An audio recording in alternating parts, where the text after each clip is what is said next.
What's up, you guys, and welcome back to my channel. Before we dive in, I need to say a huge thank you to Magellan TV for sponsoring today's video. If you are someone that is absolutely in love with documentaries like I am, you guys, this is absolutely it. I remember personally growing up, and one of my favorite things to watch was documentaries. I loved ocean documentaries and true crime documentaries and documentaries about space, and it was something that I would watch every single night before I went to bed, but I always ran into this problem of running out of them. But then Magellan TV was created, and every single one of those problems is solved. Magellan TV is a membership streaming service founded by filmmakers, producers, and curators to bring you a unique selection of documentary movies, series, and exclusives. They have a ton of different featured genres like science, space, nature, history, and then my very obvious favorite, which is true crime. I actually just finished watching a documentary called Red Light, Green Light, The Fight Against Sex Trafficking, and it was absolutely outstanding, you guys. It featured stories from survivors, women that were brave enough to come on and tell their story, and about how they were either lured into sex trafficking or how their upbringing kind of made them an easy target because they saw it as something that might be a little bit better than the situation they were already in. It featured all sorts of statistics from around the entire world, and it was very interesting to see how things change from country to country and how just the legalization of sex work ends up affecting sex trafficking in different areas. It was incredibly eye-opening, and as someone who has always been passionate about the fight against sex trafficking, it still taught me so much new information. It's also really awesome because Magellan TV adds new programs weekly, so there is always something new that you can watch, and you can also watch it anytime, anywhere, from any device, a laptop, a computer. It's also compatible with Roku and Amazon Fire, Google Play, pretty much anything, you name it, you can stream Magellan TV. They even offer some of their programs in 4K at absolutely no additional cost, which is awesome, and all of the documentaries are streamed without interruption. So pretty much, what more could you ask for? All of my subscribers can go to magellantv.com/Danelle Hallan, and you will get a 1-month free membership trial, and I can assure you, you are going to be absolutely hooked. It has a very unique selection. It's stuff that I have never ever seen anywhere before, so I feel like every single one of you would enjoy it no matter what genre you are interested in. Thank you again to Magellan TV for sponsoring today's video. Everything you need to know is linked down below to get access to your free month trial, and let's just go ahead and dive on into today's video. You guys, this case, is a big one. It's going to be a very, very long video. So like I always say, when that happens, go get yourself some snacks, go get yourself something to drink, and get cozy, because we're going to be here for a long time. And once you start hearing some of the details of this, you are going to be blown away, and you're not going to be able to stop watching. And you're probably going to spiral after this into the 5 different episodes Dateline NBC has done on this, plus the 2-hour extra bonus, plus the podcast that's dedicated to this, plus literally the absurd amount of information out there, because there's so much more than I could even fit into this video. This is a first for me. I have never done a wrongful conviction, and this is something that you guys have suggested for the longest time. I've briefly covered a case a long time ago where there was a potential wrongful conviction, but this is an actual one, and it spirals so much deeper than that. The case that I will mainly be speaking about is the murder of 42-year-old Betsy Faria, but there's a couple other murders thrown in there, potential murders, the wrongful conviction. It's a wild ride, so buckle in. Elizabeth, known as Betsy Faria, like I said, was 42 years old when she was murdered on December 27th, 2011, inside of her own home in Troy, Missouri. From what I've seen, Betsy was married a few times, and she did have 2 daughters from a previous relationship, and then she finally settled down with a man named Russ Faria. She worked as a DJ part-time, I believe. She at least worked for a DJ company, and she also worked for a State Farm agency, and she was there for a very, very long time, at least 10 years, I know that. And Russ worked from home most of the time. I'm not exactly sure what he did, but I do know on the weekends he flipped houses. I believe he worked for a contracting company. But they lived in Troy, Missouri, and had been together for about 10 years. But in 2010, Betsy was diagnosed with breast cancer, and she fought the cancer hard, but by October of 2011, a year later, it had spread to her liver and she was labeled as terminal. Betsy had apparently been spending quite some time at her mother's house. I've seen rumors, and I say rumors because this came from someone in specific that's very questionable that you'll find out about later on in this video, but I do think there is some truth to it. I've seen that Russ and Betsy separated a lot. I think it was like 6 to 7 times. That could be completely inaccurate, so just keep that in the back of your mind. But they separated quite a lot. They had an unstable relationship. There's a lot of other accusations being thrown around out there that I don't feel comfortable speaking about, but things apparently were a little bit tense before her murder. And because of this, she really spent a lot of time with her mom, not just because she seemed to be having a few issues at home, but also because she was going through chemotherapy and she was basically told she had a few months to live. And I feel like everyone, no matter how old you are, you're going to want to be with your mom, you know, during a situation like that. And that was kind of exactly what was going on Tuesday, December 27th, 2011. Betsy was released from the Alvin J. Siteman Cancer Center following a chemotherapy treatment. I think she had been home for Christmas with her husband and then immediately went afterwards for treatment. And that particular day, Russ, as usual, was working from home, and they had been texting back and forth all day long. They exchanged a few phone calls, and they decided that Betsy was going to go and stay with her mom for a little bit after the treatment. She didn't have her car or anything. I don't even know if she had her purse on her, so she was heavily relying on friends and family members to drive her around. Now, Russ that Tuesday night planned to be at a friend named Michael Corbin's house because every single Tuesday for years now, Michael Corbin hosted a game night at his home in Lake St. Louis, Missouri, and this Tuesday was absolutely no different. And since Betsy's mom lived pretty close to their home in Troy, Russ decided that after he was done with this game night, he was going to just pick her up on the way home, and that was going to be it. It was going to be like every other Tuesday they had been having for a very, very long time. However, things ended up changing up a bit. Betsy had a coworker named Pam Hupp, and this is someone that she had been working beside for 10 years. They saw each other pretty much every day. They seemed to be relatively close because Pam was there for a lot of these big things in her life, and when she found out different bits of news about her cancer, and she would go over to Betsy's mom's house. But Pam had been texting Betsy all day saying, you know, let me pick you up from the hospital and take you home. And Betsy would say, you know, no, I have to go to my mom's house and Russ is going to pick me up later and take me home. But Pam was very, very insistent. She was like, no, I really want to come and get you. So that's exactly what ended up happening. At some point in the day, Betsy told Russ that Pam was now picking her up and the plans were set in motion. But when Russ returned home that night, expecting to come home to Betsy waiting for him, around 9:35 p.m., he instead found Betsy dead on the couch. He frantically called 911 and told them that he was horrified. She had apparently mentioned to him before that she had intentions of ending her own life. It's very difficult to hear that you have cancer and then very difficult to hear that you're terminal. So I can understand someone would not be in the best mindset. And he said that she believed she had ended her own life and he needed help right away. But when authorities showed up on the scene, it was very, very obviously not a suicide. You guys, Betsy had been stabbed 55 times. She had been stabbed to the point that both of her arms were almost entirely severed off of her body, and the serrated kitchen knife that had been used as the weapon was still lodged and sticking out of her neck. This was not a suicide. This was an absolute homicide. So authorities decided to escort Russ out of the home, who was visibly very hysterical, while they closed the house off as a crime scene and tried to figure out what on earth happened. 2 first responders from the fire department couldn't really agree on when exactly they believed Betsy died, the time frame. One of them believed she had to have at least been dead for 2 hours. The other one said 30 minutes. And then 2 paramedics on the scene ended up deciding that it was at least around 1 to 2 hours that she had been dead, given the state of rigor mortis.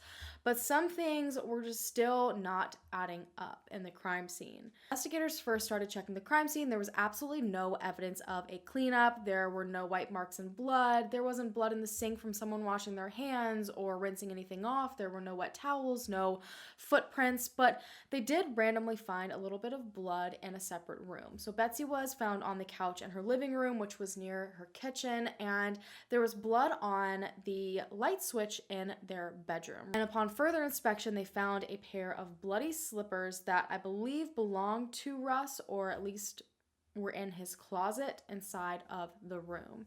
Upon further inspection of Betsy's body, a CSI also saw that there was a mark on her leg that appeared to be a bloody paw print, but the family dog was chained up out back. So there were just obviously a few things that weren't really adding up. And by 11 p.m., Russ was taken to the police station, and his interrogation lasted a total of 10.5 hours. Authorities thought it was very odd because when you call to report something like that, especially the state her body was in, and your immediate reaction is to say, oh, she ended her life, oh, she threatened to do this before, I can completely see how that's definitely a little bit suspicious. They also said that when they were questioning him, he was in a very volatile emotional state, which can sometimes be someone acting out defensively. They started to create a timeline to see if it was possible that Russ was at the crime scene when Betsy was murdered. At this point, they knew that Betsy had been taken home by Pam Hupp, her coworker, and Betsy made 2 phone calls from her home around 7 p.m. The very first phone call was to a friend to cancel a tennis game, and the second one was to her daughter. Her daughter was in the process of trying to get a new cell phone that night, and since Betsy was the name on the account, she needed to give approval for the phone upgrade. She told her daughter that she was sitting on the couch at home and she was going to be right beside her phone, and she would answer to kind of get it over with, have everything approved, and that was that. But she ended up missing her daughter's call back at 7:21. So literally just 20 minutes later, Betsy was no longer answering her phone. And then she missed 2 more phone calls at 7:26 and 7:30. And I believe she also, oddly enough, missed a phone call from Pam, who supposedly dropped her off that night at around 7:27 p.m. 6:40 the next morning, authorities were at Pam Hupp's home to question her because she was the last person to see Betsy alive, but there was something even more interesting about the situation. 4 days prior to Betsy's murder, she had signed over a $150,000 life insurance policy to Pam. When they arrived at Pam's home, it was obvious she had just gotten out of the shower, which isn't very odd, but it's something to note because she also said that after she dropped Betsy off at home at an unknown time, she came home and immediately showered. So that's 2 showers after someone's found murdered in less than 12 hours, pretty much. Pam told them that while she wasn't able to remember exactly when she dropped Betsy off, they did call her husband around the time that they arrived to Betsy's home. So that could be a way that they could figure out an exact time. She originally told authorities that she didn't go inside the house. She said she simply dropped Betsy off and left, but she ended up changing her story 2 more times in this interview. It wasn't just small changes, it was pretty large ones. She went from saying she didn't go inside the home to saying that she pulled up and they thought it was odd because Russ's car that Betsy thought he was using was in the driveway. And she explained it off as, oh, he just took the other car, but Pam kept saying how she thought it was so weird that he didn't take the car that he said he did. Kind of like a lingering on very odd facts. She then said that there were no lights on, and at this point, Betsy was not feeling very well. Chemotherapy does a lot to your body. She was feeling sick and tired, so Pam decided to walk her up to the front of her house, turn her light on so she could get in, and then walked into the house with her. So far, this is very, very different than, oh, I just dropped her off in the driveway and left. After this, Pam said that they kind of walked around the house and turned lights on, started to get Betsy settled into her home. At some point, Pam said that Betsy let the family dog out back. She said that Betsy asked her to sit and watch a movie with her until her husband got home, but then quickly changed her mind and said, you know what, no, Russ should be home in about an hour. Everything is fine. Pam said she was with Betsy for a total of 15 to 20 minutes inside of the home, and then she left. And she said when she left, Pam was cuddling up on the couch to watch some TV shows and wait for Russ. So that was Pam's timeline of what happened. When Pam was asked about the life insurance policy, she also had a lot to say, and a lot of it actually had to do with Russ. So Pam started to describe the fact that Russ was not a great husband. She said that Pam constantly complained about him and said that he was very, very mean. He would threaten her a lot. He spoke a lot about money and the fact that he was like really concerned about the life insurance policy and things like that. But Pam said that in the entire 10 years that she had known Betsy, she had actually only been around Russ 3 times. And Pam said that the 3 times that she was around him, he would belittle her and he was very pompous. But then she also said, oh, he seemed nice enough. So her story was just like very all over the place. And when it came to the actual life insurance policy, Pam said that Betsy wanted her to be the beneficiary because she did not trust Russ with the money. She thought that her mom wouldn't get anything from it. She thought that her daughters wouldn't get anything from it, that he would kind of just hoard it all to himself, and she didn't trust that because he was not the father of her 2 daughters, and she just didn't trust him with this money. So she wanted Pam to take care of it, and she told Pam that she trusted however she decided to distribute it. Pam also continued on speaking about Russ, saying that Betsy had a document on her computer that showed that she was fearful of Russ. He apparently would try to smother her with a pillow, at least that's what Pam said Betsy told her, and she said that this document on Betsy's computer would prove that. It was basically like a letter stating exactly what Russ was doing to her and the direct fears that for her life that she had. Pam told authorities that she hadn't seen the document, but that she had just been told about it. They also asked Pam why exactly she called Betsy at 7:27 and if this was after she left, and Pam at first stated it was because she wasn't familiar with the drive back home, but she then changed her story 2 more times again, giving 2 completely different reasons. One was that she stopped 2 miles down the road to say that she had found her way. There was one that said that her and Betsy got into an argument and she wanted to clear things up because Betsy was mad she wouldn't stay and watch movies with her. It wasn't just small changes to her story. It was like completely different scenarios. Pam did offer over her phone so authorities could check her call log and through her text messages, and they found that at 7:04 p.m. is when Betsy and Pam called Pam's husband. And I guess there was a voicemail as well, so they could confirm that they heard Betsy alive and well at 7:04. So this meant that sometime around 7 is when Pam dropped Betsy off. And if she said she stayed till about 15-20 minutes later, that has her leaving sometime between 7:15 and 7:20-ish. The phone and the clothing that she wore while dropping Betsy off was taken for forensic examination, and authorities left to go finish their timeline. At this point, again, they knew Betsy was okay around 7:04 p.m. Pam claimed that she was okay for the next 15 to 20 minutes, but Betsy didn't answer an expected phone call from her daughter at around 7:20 and then 7:26 and 7:27 and 7:30, around the same exact time that Pam allegedly left the home, saying that Betsy was completely fine. This would be roughly 2 hours before she would be found dead by Russ and within the time frame that paramedics believe she was killed. So what it's seeming like is right as Pam was there or right afterwards is the time that Betsy was murdered. Then they went back to Russ armed with this information. They know Pam's timeline, so now they wanted to know what Russ's timeline was. So Russ said that after finishing up work, he left his home in Troy at around 5 p.m. He made 4 separate stops between 5 and 6 p.m. when he arrived at his friend Michael's house in Lake St. Louis for the game night. His first stop was at a gas station in Troy at 5:16 p.m. Then he made another stop for cigarettes in Wentzville at 5:30. At 5:52, he made a third stop to a country store to grab a large bag of dog food. And then at 5:56, he stopped at an O'Fallon gas station to buy 2 bottles of iced tea. And then roughly right at 6, a little bit after, he was at his friend's house. He said when he arrived, they had to have 6 total players for the game that they would typically play, and unfortunately, one of the players ended up getting stuck at work, so they decided instead to smoke some marijuana and watch some movies. Russ said that halfway through their second movie at around 9 p.m., which matches up with the time frame, they decided to call it a night, and Russ headed out. He said at first he stopped at an Arby's in Lake St. Louis at 9:09 p.m. for some dinner. He grabbed 2 sandwiches, and then he headed home. He said when he got got home, he took the dog food from the car, placed it inside, and just minutes later he found Betsy, and that is when he called 911.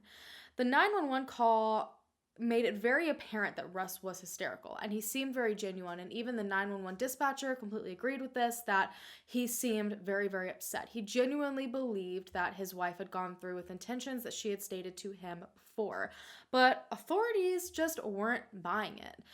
They decided to go and double check his alibi, and they were in fact able to find Russ on security footage at the first, second, and fourth stop he made that night.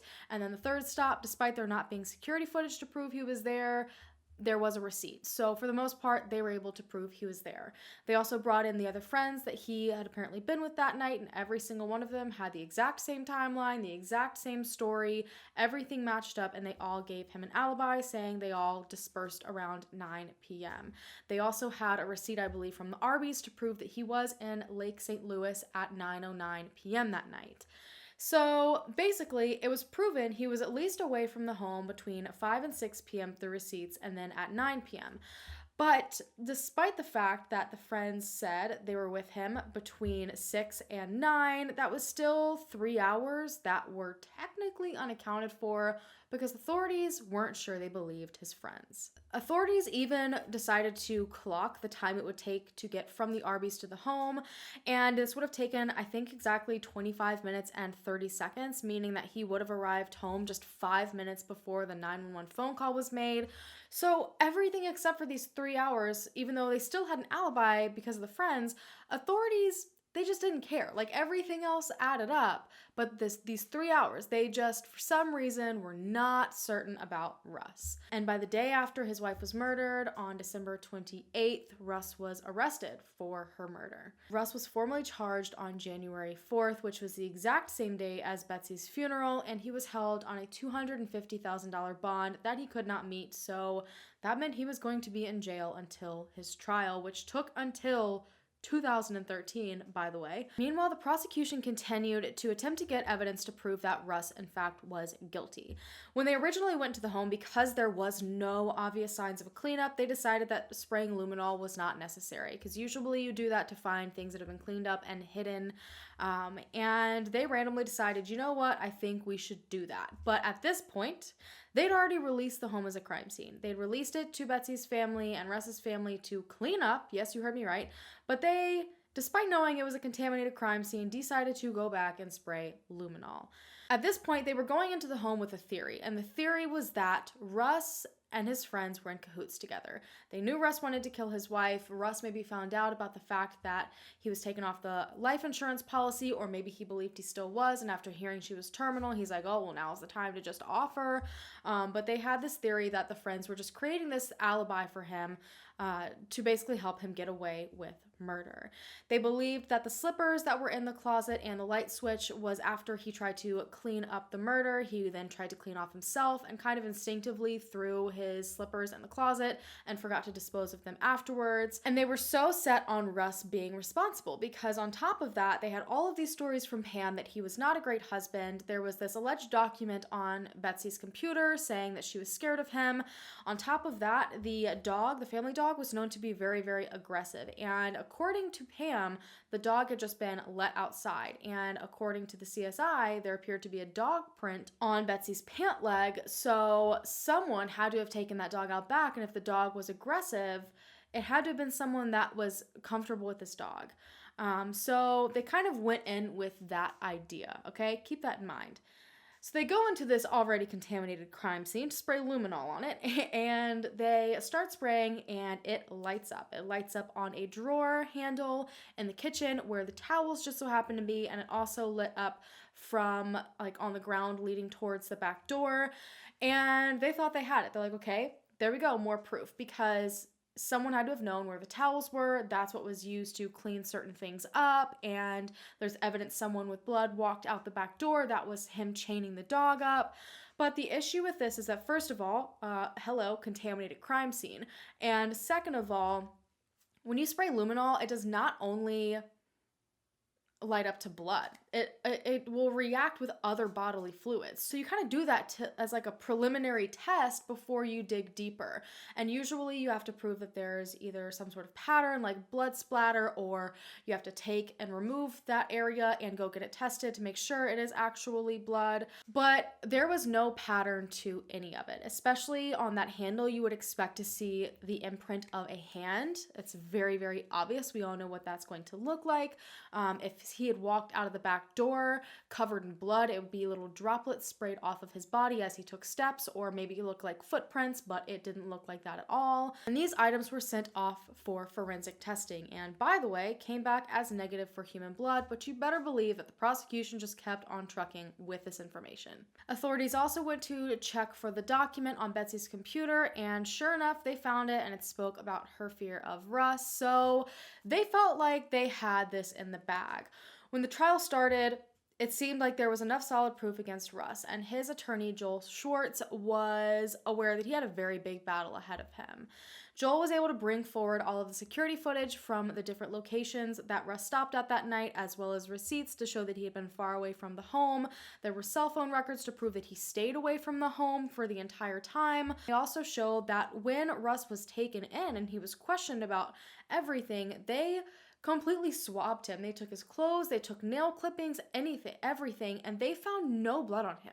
None at all. There wasn't even any of Betsy's DNA. And even if you were to shower, usually underneath your nails, something will get stuck still. Something will remain, but there was absolutely nothing. Basically, Joel Schwartz did an awesome job at proving there was absolutely no way that Russ could have been at that house in that time frame or been the one to murder her when he literally got home 5 minutes before calling authorities, and he could not have cleaned all of this up. The timeline, you guys, just wasn't working out. It was a 30-minute drive there and back. It didn't make a lot of sense. And on top of that, Joel Schwartz had another person he believed could be potentially responsible, Pam Hupp, which I'm sure a lot of you at this point have used your common sense to come to that conclusion, but apparently the authorities here were not willing to do that. Unfortunately, the judge, Chris Minnemeyer, refused to have Pam introduced to the jury as an alternate suspect, with absolutely no reasoning behind this, knowing the fact that she changed her story multiple times, knowing the fact that she had just been made the beneficiary of a huge life insurance policy, knowing that she was the last person to be with Betsy and was actually there around the time that they believed that she was murdered. Completely did not allow it. And on November 21st, 2013, Russ ended up being found guilty and sentenced to life in prison plus 30 years. Now, while many people believed that everything was said and done, that this was all over, Betsy had justice, the right man was in prison, there was a handful of police officers, jurors from the trial, and other onlookers that believed that Russ was not responsible, and at the very least, he was not given a fair trial. In February of 2014, a local newspaper that was very well known, very popular, called the St. Louis Post-Dispatch, released information and brought so much to light that made so many people think twice. They released an expose after 2 jury members came forward to them with huge concerns. They said that even when they decided to find Russ not guilty, that all of them were not even certain. They all could not agree, but ended up just saying that he was guilty. They also said that the trial was completely unfair and that critical information was being withheld from the public that they believed everyone needed to know. They, I guess, just had guilty consciences because they did not fully believe he was responsible. The expose released that the money that Pam received from the life insurance policies that she said she was supposed to distribute to Betsy's mother and the daughters, Pam kept all that. And she didn't just keep it, she was repeatedly asked for the money since she told everyone that she was supposed to be giving it to them according to Betsy, but she still refused to do it. It was to the point where Betsy's daughters had filed a lawsuit against her to get their money back. More evidence ended up being revealed in regards to all of Pam's contradictions in her interviews and how drastically she changed her stories. They kind of made it seem completely insignificant, and Pam was not brought up a lot in trial, but this showed an entirely different side. It showed the fact that there was a lot of potential Pam was involved, and it was completely brushed under the rug for some reason. And one huge bit of information was about the prosecutor, Leah Askey. At the time of the trial, she was in a relationship with a man named Mike Lang, and Mike Lang was the captain of investigations and had actually been investigating Betsy's case. He even testified against Russ at this trial while his girlfriend was the prosecutor. You can see how that's kind of a problem. It was apparent that the entire trial and investigation was a disaster from start to finish. So by February of 2015, Joel Schwartz appealed, and the Missouri Court of Appeals decided to give him a retrial. Now, what's interesting is that the original judge, Chris Minnemeyer, was supposed to do this retrial, but she recused herself from it, which is very interesting. If you don't know what that means, she basically stepped down, said, I don't want to touch this anymore. I don't want anything to do with this.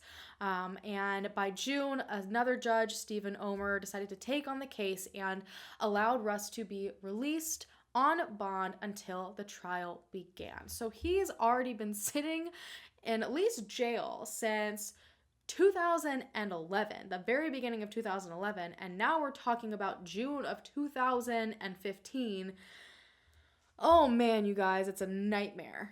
I went back over every single inch of the case, and it was very alarming how horribly it had been handled. And he had already seen all of this once, but after the original trial ended, Lincoln County, which was the investigating sheriff's office, they basically hid and withheld all information on the case. Once they finally got their hands on this information, more crap just kept hitting the fan. So Lincoln County brought forward a lot of evidence in the original trial that they didn't really have evidence on. I can't even begin to explain this properly in a way that makes sense. So basically, they claimed there was a lot of blood evidence that they found that proved for a fact that Russ was guilty. They claimed that certain crime scene photos that they needed to prove this didn't exist, but they did exist, and they just didn't bring them forward because it did not show the evidence that they claimed it was showing.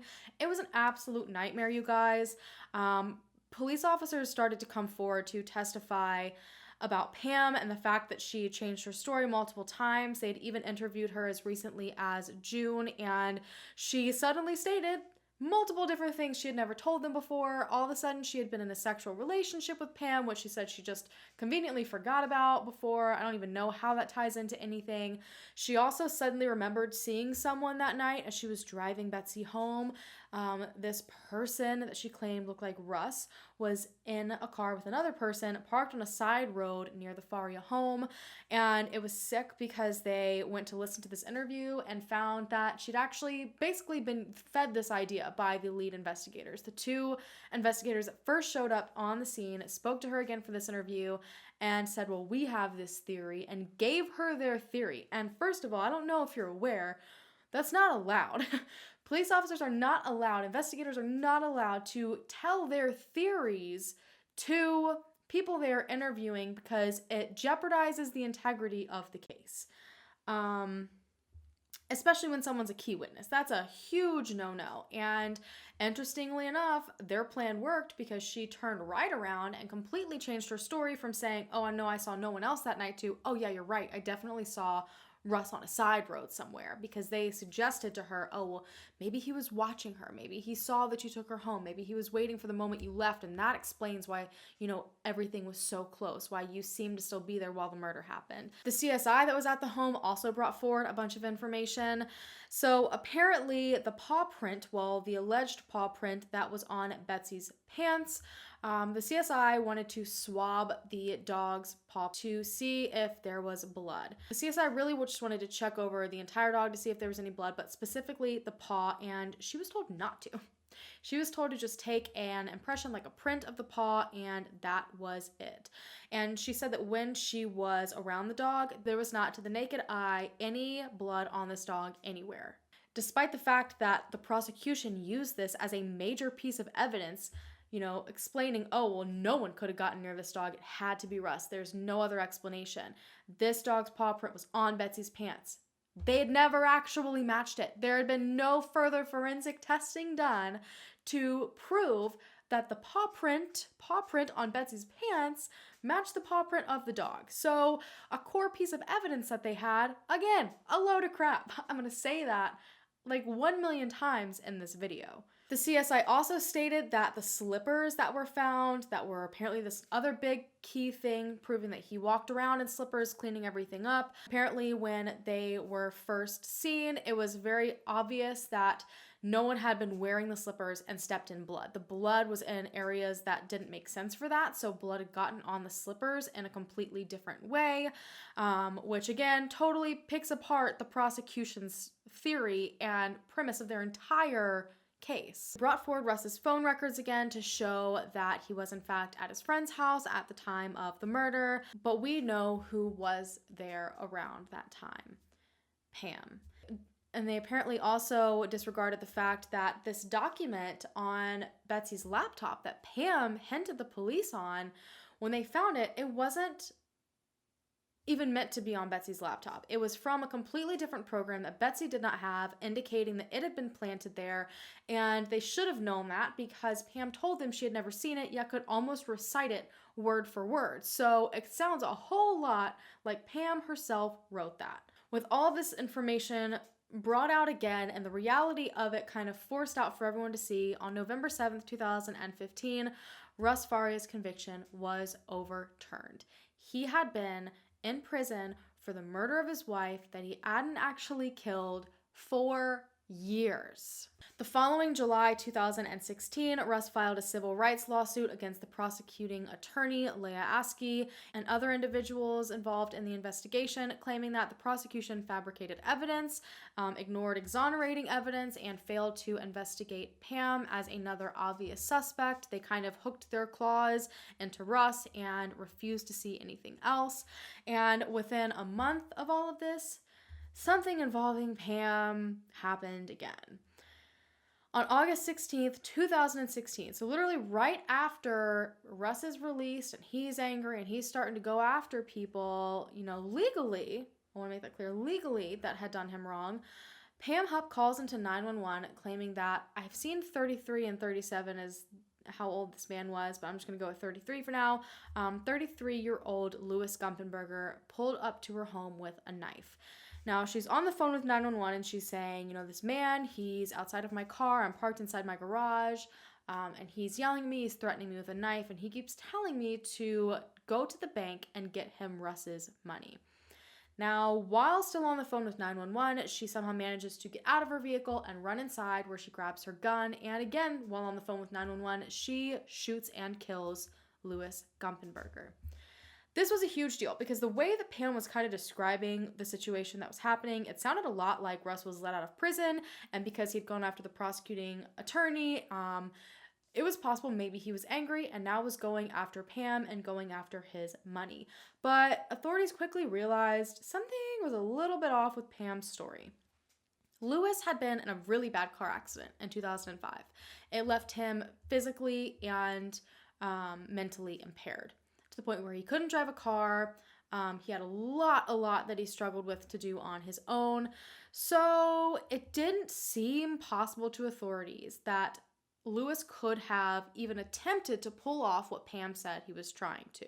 They started putting pieces together and realized Pam's story, again, my favorite phrase in this entire video, was full of crap. 6 days prior to this incident, a police report was filed by someone locally in O'Fallon where she lived, and this person said that a woman approached them claiming to be a producer for a Dateline NBC show, and this woman was offering this person $1,000 in cash to reenact a 911 phone call. And this person said it was very, very sketchy. It was very clear that something was not right with this.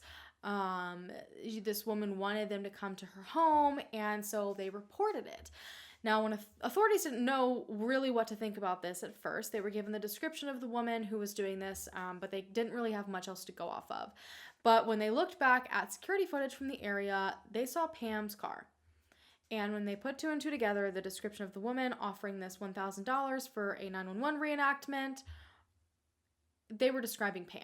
there ended up being another person come forward claiming that they were given the same kind of offer, same person matching Pam's description, and authorities realized what was going on. They theorized that Pam was attempting to scam people into coming to her home because her plan was likely to draw them in with the promise of cash. These strangers that wouldn't know her would think they were, getting some money, and she would use them as a pawn to make it seem like Russ was coming after her, to draw attention away from herself as a person of interest, and to make him look like he was still guilty and he was still a violent, dangerous man. They were able to find 9 $100 bills in Louis Gumpenberger's pocket, and another $100 bill was found inside of Pam's home with a sequential serial number on it. So this matches up to the same amount of money that she had been offering other people. And on top of that, they found a knife on Louis, as well as a very bizarre note. It was like an instructional note, very, very specific and weird, talking about like kidnap Pam Hupp, take her to the bank, get Russ's money, kill her, make it look like his wife, make sure the knife is sticking out of the neck. I mean, just absolutely freaking wild. And they were able to find that not only was there money that kind of tied in Louis Gumpenberger to the fact that, Pam was paying him, but also the knife that he had on him appeared to be planted by her as well, because the knife was from the dollar store and had been purchased at the same time as a whole bunch of other items that were found in Pam's home. So she basically tricked a mentally and physically impaired man into coming to her home thinking he was doing something for a big producer, to instead basically shoot him, knowing he couldn't fight for anything, to create a false scenario that Russ was coming after her.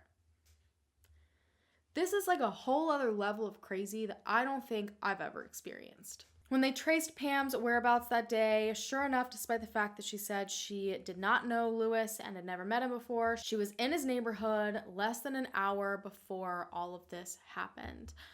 On August 23rd, 2016, Pam was arrested and charged with first-degree murder and armed criminal action for the murder of Louis Gumpenberger. She originally pled guilty. She immediately got into jail and tried to end her life. It didn't work out the way she thought it would. Then she tried to plead guilty, but then the prosecution said, you literally tricked someone who was mentally impaired and then killed him. So they were going to go for the death penalty, and this freaked her out. So she decided she wanted to enter an Alford plea. And if you're not familiar with what that is, that's basically like saying, I'm innocent and I want to make sure I'm innocent, but I know that I'm going to be found guilty because there's evidence to prove I'm guilty. At this point, Pam was possibly involved in the murder of Betsy Faria based on very sketchy information on her side, and she made Russ look guilty to cover it up. And then she went as far as killing a complete stranger to keep up this story that she had created. But as if that isn't ridiculous enough, her charges in Louis's murder trial made authorities take a look into another possible death that she was involved in. Her own mother's. I told you guys, I tried to tell you before this video started, it's like this hell wheel that just never stops spinning. Shirley Newman was Pam's mother alongside her 3 siblings, and in 2013, Shirley moved into the 3rd floor apartment in Fenton, Missouri at an independent senior living community called Lakeview Park. She was in decent health. This was an independent senior facility, so she did a lot on her own and would be occasionally checked on, so she wasn't incapable of taking care of herself. She did struggle from dementia. She had arthritis. Her family said she could be unsteady on her feet, which is not anything untypical for someone of her age, but she had been in some sort of incident, or something happened in October of 2013 that put her in a short stay in the hospital. So on October 29th, 2013, literally just a month or so before Russ was found guilty of his wife's murder, Shirley spent the night with Pam. She had been released from the hospital. Pam was taking care of her that night, and on the day of the 30th, around 5 p.m., Pam dropped her mom off at the apartment that she was living in at the senior center, and she then told staff there that her mother would not be attending dinner that night and would not be attending breakfast the next day. So no one was alarmed when Shirley didn't show up to dinner or breakfast. But on the 31st of October at around 2:30 p.m., They were horrified to find Shirley's body on the ground. She was deceased, and it appeared as if she had fallen from her third-floor balcony. A medical examiner found that the cause of death was blunt force trauma to her chest, very likely from the fall. I mean, it's a third-story fall. And since the railing was broken, which I'm going to show pictures of this, and I don't know, I'm going to keep my thoughts to myself. It seemed like it was an accident. That is until her toxicology report came back. And she had over 8 times the normal dose of zolpidem in her system, and that is a heavy, heavy sedative.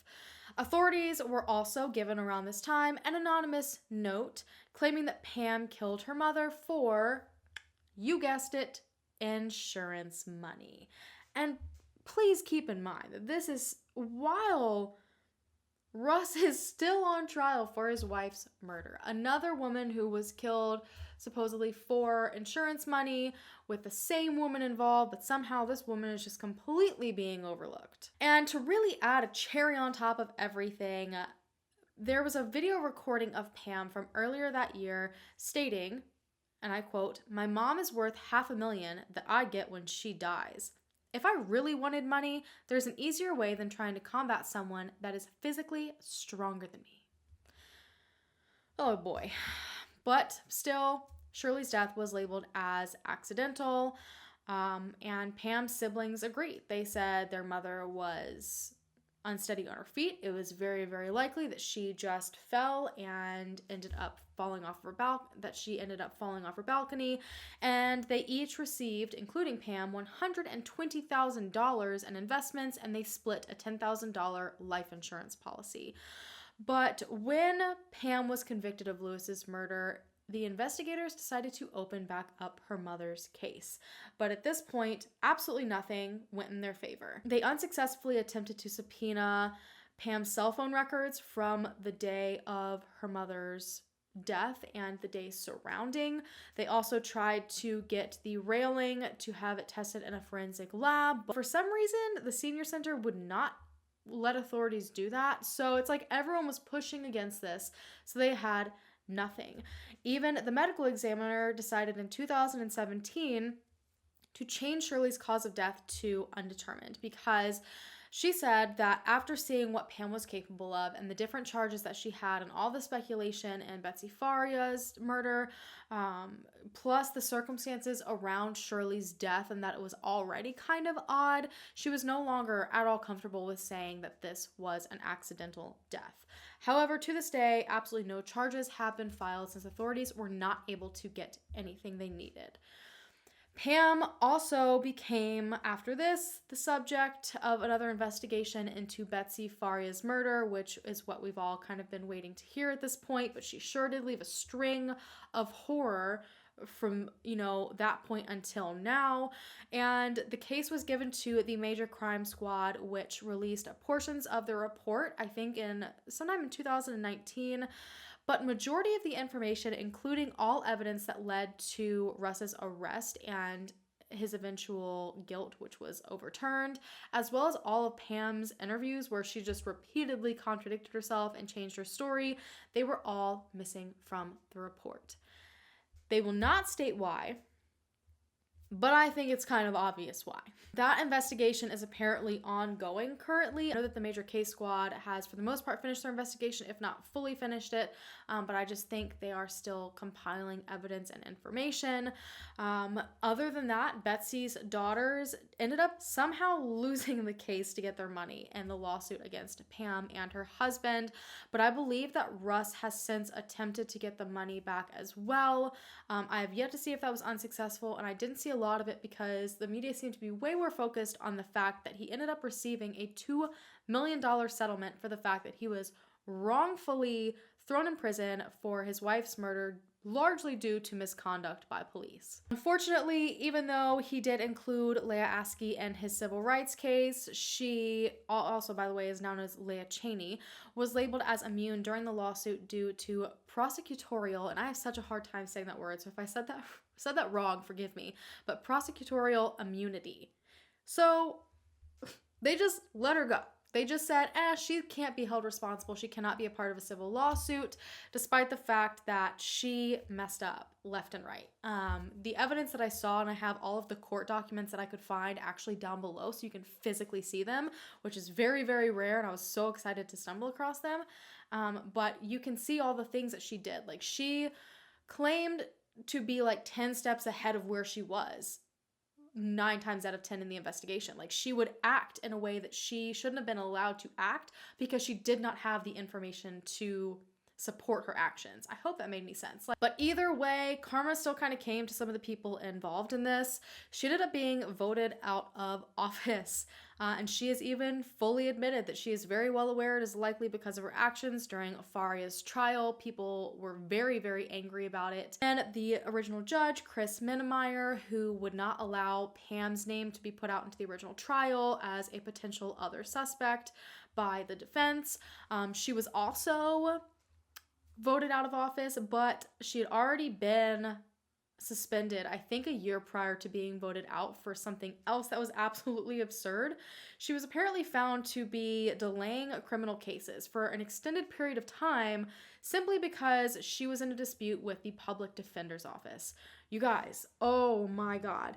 That means that many potentially fully innocent individuals that were waiting for their right to a fair trial were made to sit in jail longer so she could throw a fit. Are you joking? But both of them have been voted out of office, so hopefully no one else has to deal with any of their mess anymore.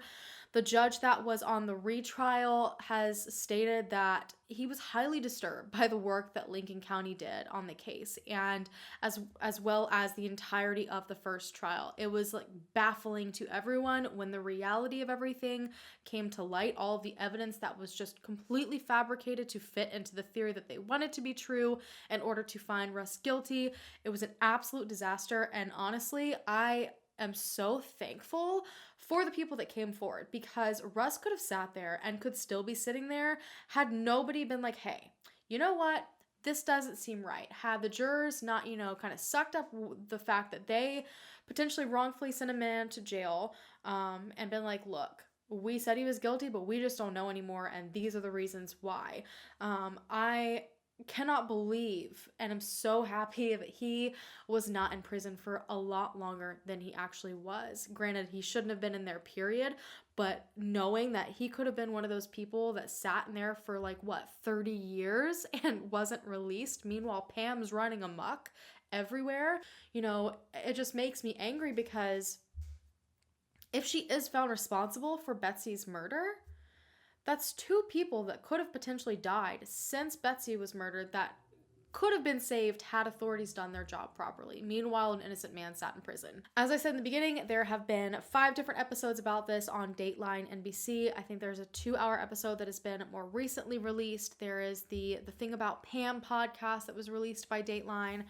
There is also a film that is currently being made called Proof that is based on Russ's story of fighting against his wrongful conviction alongside his lawyer, Joel Schwartz, and I'm sure that's going to give an entirely different look into another aspect of this and really what Russ has been through. He has been very vocal about how upset he is, and he has been very honest about the things he went through as he's come out of prison, but I'm very excited to see him actually be able to share his side of the story instead of being quieted and told that he's guilty and, everyone else believing, oh, well, he was found guilty, so he must be. So I'm very excited for that.